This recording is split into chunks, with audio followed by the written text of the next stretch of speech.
So today we're at my wife's brother's house. You've seen this before. The tractor's plowing the field here so that they can plant rice, and boss man's over there near the tractor connecting a water pump to pump the water out from the small pond into this field so that they can plant the rice. There's my wife.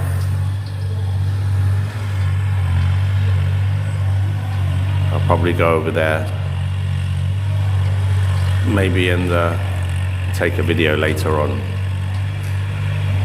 But the tractor's turning up the topsoil so that they can be flat, nice and flat when they plant all the rice today. So this is about 1 acre of land. That's all the rice slings coming out from the back of the pickup that they'll be planting today. I don't know if they get it finished today, but the weather is pretty cool. But we'll see. I'll vlog their progress.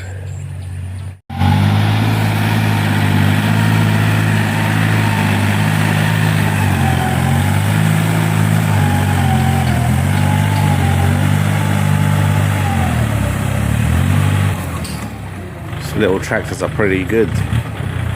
Better than those big John Deere ones, I think.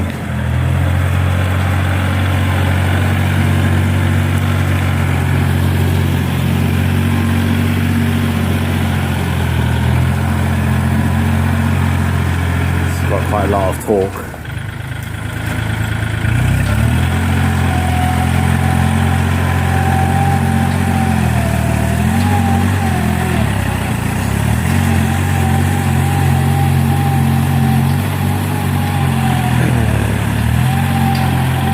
This little patch is good for rice farming because it's got water already, yeah? So he's just going to clear this up with a few passes of the tractor.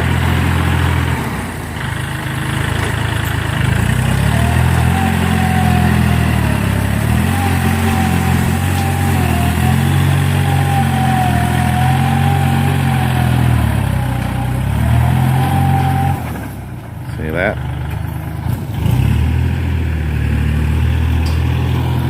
get a couple of kilos of rice here, maybe more than that.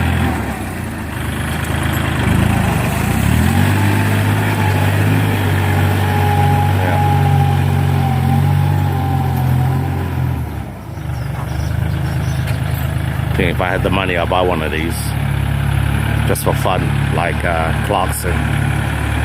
But Clarkson's got his big Lamborghini, hasn't he? I like these little ones, little tractors.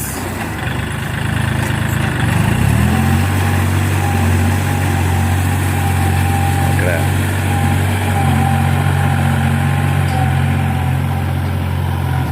Perfect.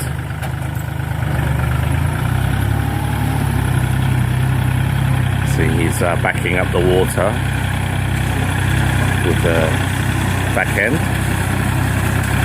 It's all technique, you see.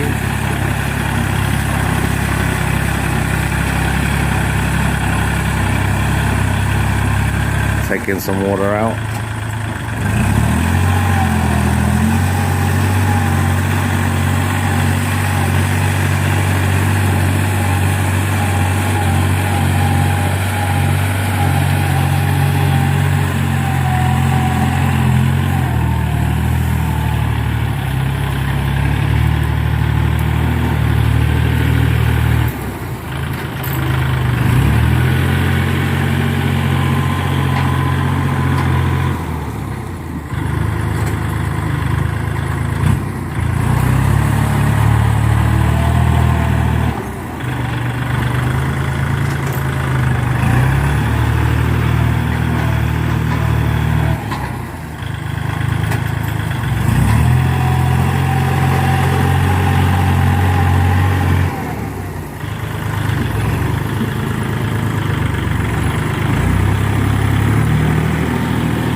Job done.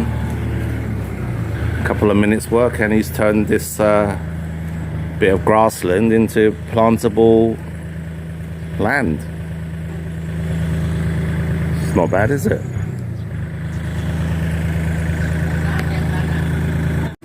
So this is how much they planted in 4 hours. It's quite a lot. They planted half, probably 1 acre, maybe just.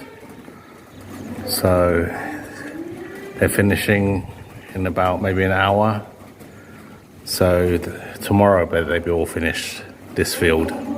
So 1, 2, 3, 4, 5 people. Maybe they can plant 1 acre a day. So that's the progress of the rice farm. It's all done by hand, pressed, because the rice season is about to start soon. So they have to get it done before we start building our house again. Okay, hope you find that informative if you're ever planting rice. So back at brother's house, look at the field, is all planted now. All the rice is done. Took them about 2 days to do, which isn't bad. And now the wife is over there planting trees for her brother. So we've got some coconut trees and fruit trees, about maybe 10 trees. So we plant some at the back near the pond. And also we plant some at the front of the house later on. Everything has to be carried out there, so the more people you got, the easier it is. If it's just by yourself, you got to carry so much stuff like the plants, the bedding soil, your tools, etc. So when you're doing work out here, more people the better. Even little kids help. There you go. There we are. Now we're digging in the front of our brother's house and gonna plant some fruit trees for him. That's a good gift, isn't it? You know, planting fruit trees, if they grow, they have fruits for a long time. So it doesn't cost much to buy fruit trees here. I bought about 50 fruit trees for about £50. So once you plant them, they're there for your generation and the next generation of your kids. So this is the front of his house. They just planted the rice here in the side, as you can see, and all the rice is finished at the back now. And this is his house that he's building, his homestead that he'll be moving into. It's nearly finished, but it's nice. It's got like 2 bedrooms. So you've got bedroom 1, nice size. He's got electric and water here, so he doesn't need to be like off-grid, so which is kind of convenient. And then large lounge, yeah. And this is his kitchen area. It's a nice sized kitchen when it's finished. Overlooking the kitchen is like the rice fields at the back. Beautiful place to retire. He's had enough of city life, living in Bangkok. He's getting old now, and he's considered retiring, which he should do, because, you know, how long have you got to live? You can't stay in the system forever, isn't it? And he's got all this land he didn't do anything with until he saw our homestead and what we was doing. So, you know, it's an inspiration to see people to make their own homestead. But he's had this land forever, like my wife had her land in her family, you know, and we never decided to do anything with it until COVID hit. So it's kind of a wake-up call. When you're young, you're just so busy doing stuff. But yeah, he's got a nice house here to retire to when it's all done and finished, and we're just going to plant a few trees for him as a present so he can watch them grow and take care of them.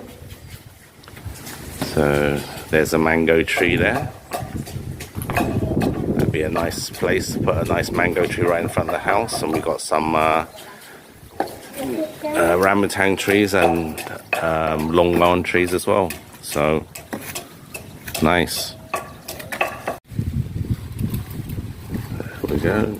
The wife is planting the mango tree. Mango.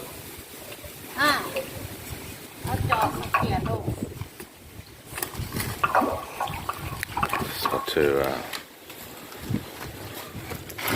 there's boss woman planting I think it's a long rambutan tree. So it'd be nice, you see. Got that one tree over there planted, another tree waiting to be planted over there, and the mango tree is going to be planted over there. When they grow really big, like these eucalyptus trees, these are eucalyptus trees all over the property. Smell amazing, they do. When you sit here in the evening, you can smell the eucalyptus, which is wonderful smell, like a peppermint smell. It's amazing.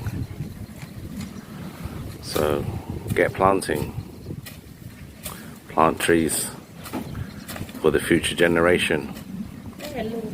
After 3 years, there'll be big like our ones on our homestead. Well, not biggish, but depending on how you take care of them, right? You got to prune them, cut them out, do the, feed them fertilizer, etc.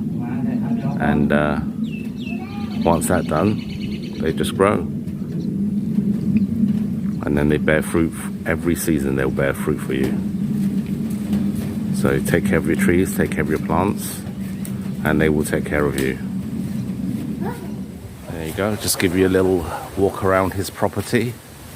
That's the house here.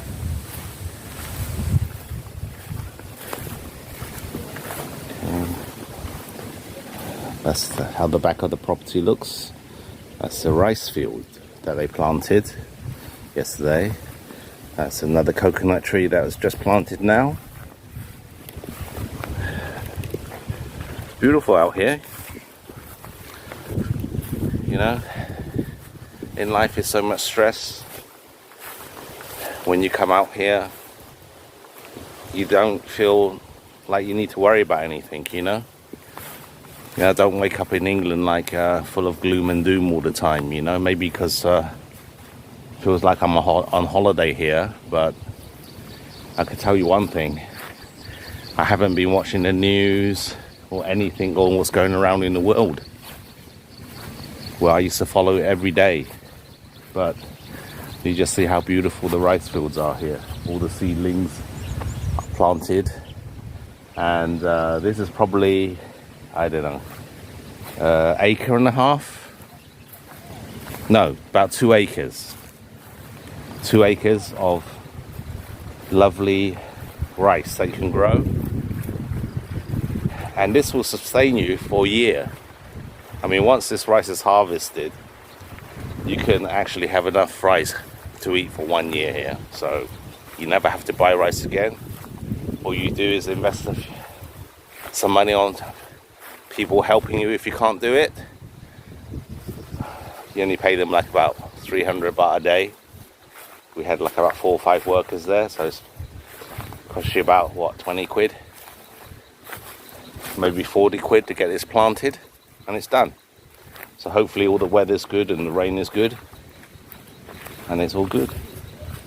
But this is her brother's property, the older brother. He doesn't have any children. It just is him and his wife. And yeah, look at this. This is his fields. Okay, and look over there. That's all rice. And and that's like I think it's cassava over there, but all that belongs to their family.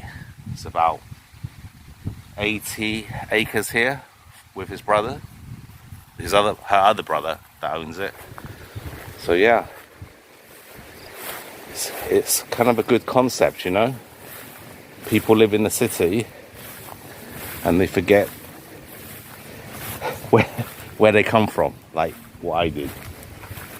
Okay, and you just lose the track, isn't it? You just work in the city, work every day, wake up, go to work, wake up, go to work, pay bills, pay bills, pay bills. You know, so what bills was I paying in England? So your rent first, because I sold my house, didn't own my house anymore, so I was renting. And then after you pay your rent, you got your council tax, which is about like 150 a month, just for a small, you know, one room or small little flat. Then you got your electric, then you got your gas. What other bills you got? Then you got your internet, your phone bill. What other bills you got? Parking. I mean, you can't even park outside your property now in England. You have to get a permit, pay the council. Everything's money, man. Money, money, money. Everything. So you go to work, you get your paycheck at the end of the day, and you know, that money just goes to bills. And if you're lucky, you might have some left over to treat yourself, to have a meal or something like that. But yesterday we went for a meal for like, you know, £6. I know it's expensive for Thai people here, and it's different when you're earning the Thai-Baht. But anyway, if you had a homestead like this and you invested your money and built it like 30 years ago, you will have no mortgage. It's mortgage free. I mean, the house is the biggest expense in the UK, and I don't see why that is. You understand? It's all the banking system. It's all big corporations just making us slaves, working every day just to pay our bills. And when you're 30, 40, 50, 60 years old and you paid off your mortgage, you still don't get to own your house because you still got to pay the council tax. Oh dear. And when you die and you want to give it to your kids, if it's a lot of money, then you got to pay inheritance tax. So that system is just all wrong for me, now that I realised. But you know, look at the beautiful place you got. You got about three acres of land. Look, there's the pond over there that is very full now, and there's fish in there naturally.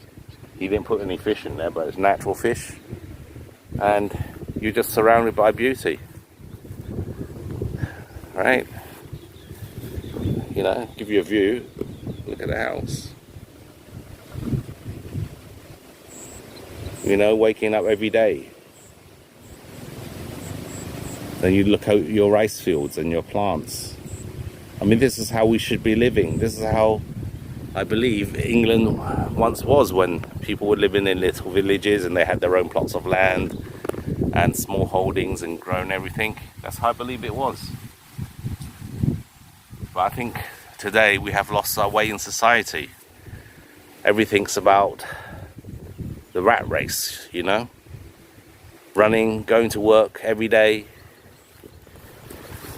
paying your debts, paying your finances, you know? I mean, how I got out here was I had to work hard for the 3 years and scale down, you know, have no debts. What I ended up doing was like moving to a shared apartment, like a shared room, and I was just paying like, you know, £600 a month for a room, all bills included. So I didn't have to worry about my mortgage or bills or anything like that. However, it's a shared accommodation, so you live with like about, you know, 10 people, but it was a nice accommodation. I mean, some of the tenants were a bit freaky at times, but What can you do when you don't have your own property? So, you know, you scale down, you try to clear all your debts, and when you work, just save money. And you know, that's how I start building our homestead, with the money that I saved and me and my wife working. And eventually, you know, you build something like that. I mean, all this cost probably 20, maybe the house when it's finished, maybe about 15,000, maybe less, maybe more, a little bit more. But you're talking about a house that you'll have for the rest of your life, right? And the weird thing about Thailand is that houses are cheaper than cars. So if you buy a car, it costs you more than a house. Funny, right? But that's how it is here. And I don't see why the people in Thailand, you know, don't get their own plot of land like this and you know, finance, pay the mortgage and just pay it off and work hard. And you know, if you work in the city, you're earning a bit more money and you can move back to the countryside when you finish building your house and everything like that. Keep a few livestock. I mean, you could keep like buffaloes and cows, which I see a lot of people doing there. I mean, there's a buffalo farmer just right there, you know, right there. He's got his cows, yeah, taking his water buffalo to the lake. And what I notice is that they keep the buffalo here, they feed them the grass, they go cut grass every day, feed the buffalo, take them out to feed on new pastures, and then they have like about maybe 5 or 6 buffalo. At the end of the year they probably sell one, which they can sell for quite a bit of money here. I mean, maybe like about £1,000 or over that. I'm not sure of the price, but they sell 1 or 2, and then they make the money. They make their money back for the whole year. That's how it is out here. But I tell you, I'd rather do that than waking up 6 o'clock, getting on tube, crowded tube in the morning, moaning people, you know, that don't enjoy themselves. You know, they're not enjoying life, but they just don't realize that because they're in that little bubble, that little matrix bubble, which tells you what to do, how you live your life. Listen to the news every day, believe everything what the government says. And the thing is, I feel the people here a lot freer because of how the system is out here. Yeah, it's a third world country, but living here, you got everything. KFC, McDonald's, Macro, Big C, you know, all the mega stores like Costco's, Tesco's. So if you want that, you have that, you know. But also you have the other part of the life where you can, you know, just build your house like so. And just, yeah, little man's looking for me. So I gotta go now. Anyway, I thought I'd give you a little walk and talk about things going on in my mind. If you like this video, please subscribe and support the channel. I'll be doing these kind of videos. Maybe talk a bit more about how I see life or how I see things in the Western world and what's different here and how we can achieve to live a better lifestyle. So I hope that helps. Little man's making a lot of noise here, but anyway, you know, just gave you a show of what it's like. So yeah, give this video a like, subscribe and share. I read all your comments, so leave a comment of what you want to see, if you agree with me or not. There's always people debating, so yeah, I'm all good. Freedom of speech is alive here. You can say what you want, you know. So anyway, they're waiting to go. They planted all the trees. So I'll see you guys later. Over and out.